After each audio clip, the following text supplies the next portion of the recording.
Alright, hello everyone, my name is Shep, welcome back to the Butcher's Circus. Today we are going to be watching two matches that I did with a new team that I just built. So the team idea that I went for here was trying to make something as annoying as possible to play against without having to rely on marks.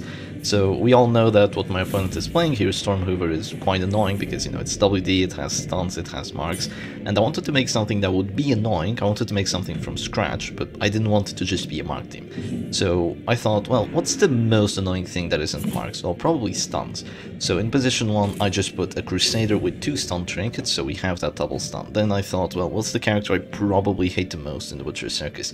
Probably the Shieldbreaker, because Puncture is a completely idiotic ability that just allows you to break any guards from wherever, whenever to wherever you want. So it is a really annoying ability to play against, so we just slapped a Shieldbreaker on there, and we brought a Chancellor for the finale and to keep the team all very accurate, and then we have an Arbalest in the back because she's overall the most hated character. So we did get to go first here in this matchup against the WD, but things are not going well. We're getting hit by manacles despite our 40 dodge on this Chester, and we're having to think things through quite a bit. We do go for a flare here to both clear the stun and the mark, so that's overall quite good for us. I did try to go for a puncture on the enemy Arbalest, but that did not work. You know, it's always a 50-50 if you do want both dodge trinkets on your Shieldbreaker, which you probably do. You probably do want both of those. So here my opponent actually goes for an interesting play, actually going for a flare to make it so they still have their Crusader action, and that is probably going to result in my Crusader getting stunned for the duration of round 2, so that is still a very solid play. I personally probably would have just gone for damage, but this is also quite good. And right there, I did have my Jester action. I had two choices, well, I had three. Either I went Dirk Stab, Harvest, or Battle Bout. I thought, you know what, I'm playing against a Mark team. They shouldn't really have any dodge. The most amount of dodge they have is 10 on the Bounty Hunter, so surely I can get away with not using any sort of accuracy buffs. And I went for the Harvest, and you know, it was the round 1 plus 15 dodge buff, but then again, I still missed that Bounty Hunter, which was really freaking annoying because that is a character that I do want to focus down. I also didn't get to bleed on the Crusader, but you know, that is expected. So now we just start off by going for an expose onto that Bounty Hunter. We're just going to make him eat a lot more crits. Here, they're going to try going for a mark, but if I resist the move, it would be amazing because then I could flare again. Of course, if I had flared at the start of the round, what would happen is I would just eat another stun and I would eat even more free damage, so that was definitely not the play. Here I just decided to go for a move back twice, because if I didn't, my Arbalest, if I went Bola, my Arbalest would get stunned, so that would be terrible, and then the Crusader could keep stunning my Crusader, and you know, the whole match would just derail, and that would be honestly a horrible time. The Abomination was looking at my Jester thinking, can I rage? You know, it's a 50-50 hit chance, I'm not too sure if you want to rage that. Storm Hoover doesn't even have the net on that Abomination, it's 2 stun trinkets.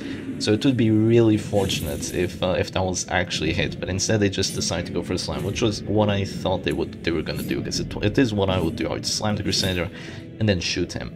Now the thing is, this Chester is not doing well. He is really not doing well. This is definitely not a good matchup. I mean, not a lot of teams can say they have a good matchup against WD, but especially not this one, because this is kind of like a Halo comp, and Halo comp historically has a really bad time against WD because Jester just isn't as useful as the Abomination in this matchup, at least if you don't get lucky, or if the Abomination gets really unlucky.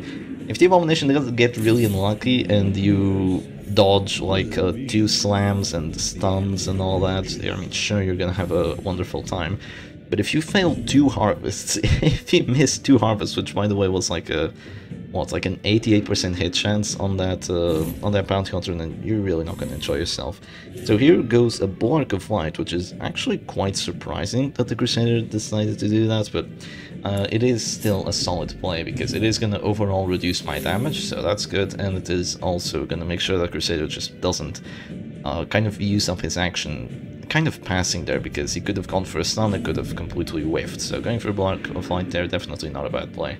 I think that if you do not have Block of Light there, you could probably just go for a heal on the Bounty Hunter, so there's that.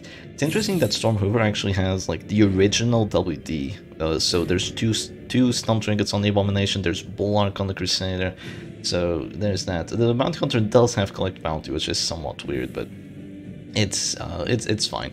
Dropping Caltrops is kind of a weird play always, so if you're going for it, things might not be going too well for you. Though I do like myself some Caltrops. So there we get double stunned on the Crusader, which is quite annoying, but we have to push through, we have to keep advancing, and I decide to drop a Pierce onto that Bounty Hunter, which has brought him down to 15 HP, which is getting kind of low in terms of HP amounts. So right now, if I do get the Finale off, I've only gotten one Finale buff, so I'm doing like 9 to 16 damage.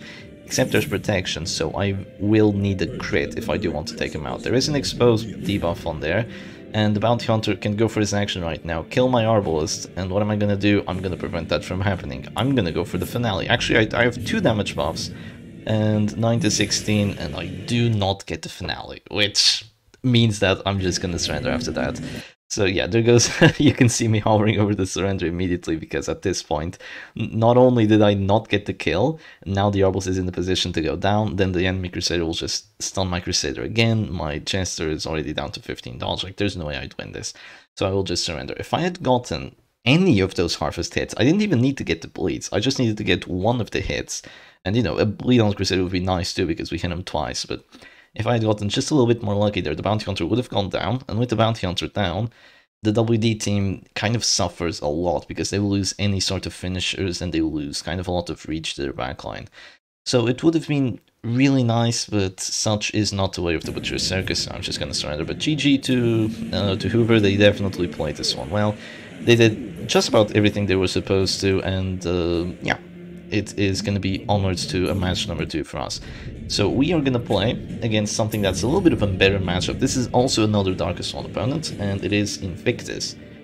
I'm not sure if I have played against Invictus before. I somewhat remember the name, but at the same time I somewhat don't. And this is indeed a better matchup, because I play against the Plague Doctor. So what do you do when you have the Shieldbreaker and you see either a Plague Doctor or an Occultist? You puncture. They have 5% move resistance, you don't even think twice, you just puncture. So you prevent that Plague Grenade and you just have yourself a lot of fun. Of course, I get hit by a crit launch in the face, because I did that, but such is the way of the Butcher Circus. You can go for the correct play and still be punished by it. I mean, there's literally nothing you can do, you just need to suck it up. But thankfully the Crusader does have a very, very big health pool, so he is still at a decent amount of HP. It's going to be a Noxious Blast here, so it looks like my Crusader is being focused down, which I don't enjoy, of course, but I still think it's not the end of the world here. Now I have somewhat, like, 2 decisions. I can either go for a stun on the Flagellant, or I could just go for a sniper shot on that Plague Doctor.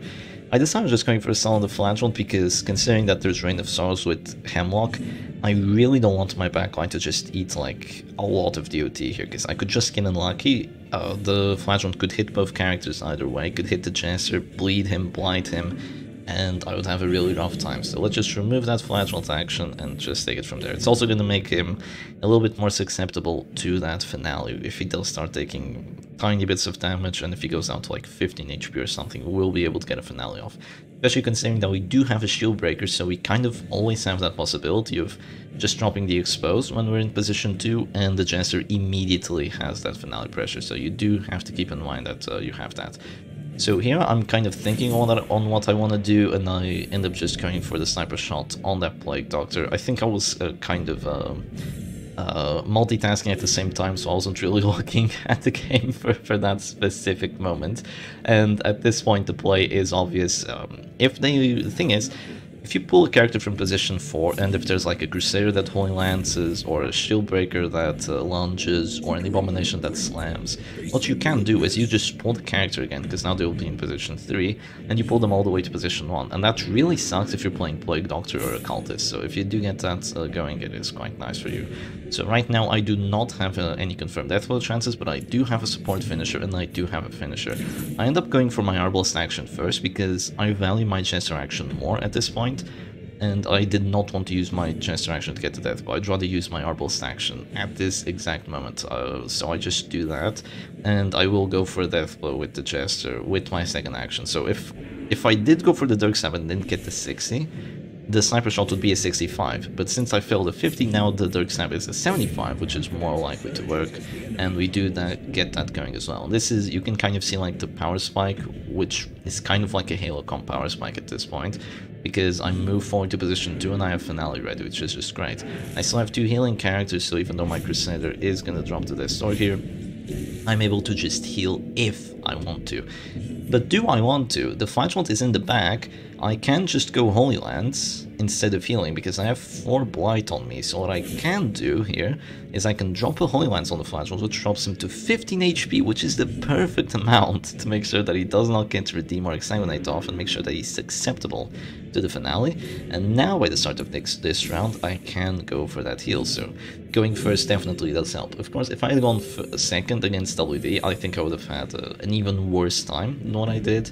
And if I had gone second against this team, I would have also had a little bit more of a complicated time. But then again, the point of the team that Invictus had here was to have a really dodgy Grave Robber, have a really tanky Flashbolt, of course, because he has Call to Absolution, and then have your full dodge doggy guard the Plague Doctor. But you just can't guard if there's a Shieldbreaker. It completely nullifies strategies. The other guard breaks in the game are just the Abomination with Slam, but the difference is that Slam only hits to positions 1 and 2.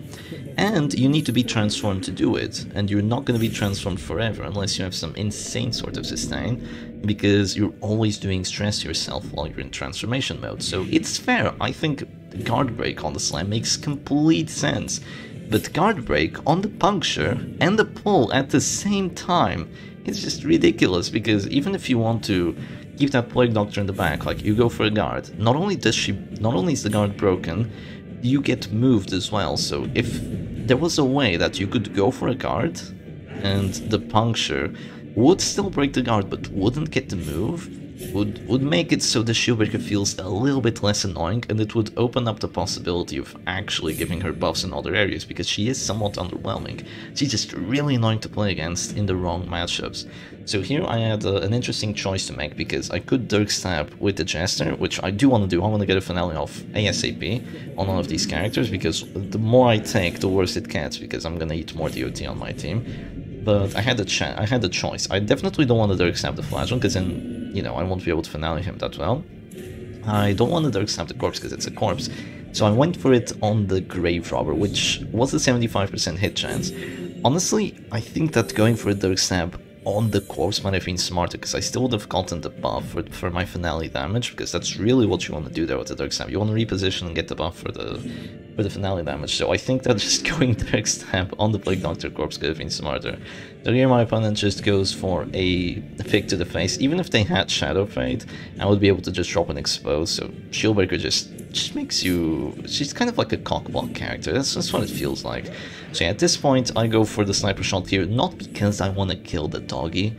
You know, I do want to kill the doggy, but I don't want to kill him yet. What I want to do is I want to delay my actions, so this Flagellant has no way of just saving himself, because you can see the Flagellant was completely screwed. The only way you could have potentially saved him was going for a card with the doggy and force me to use Puncture.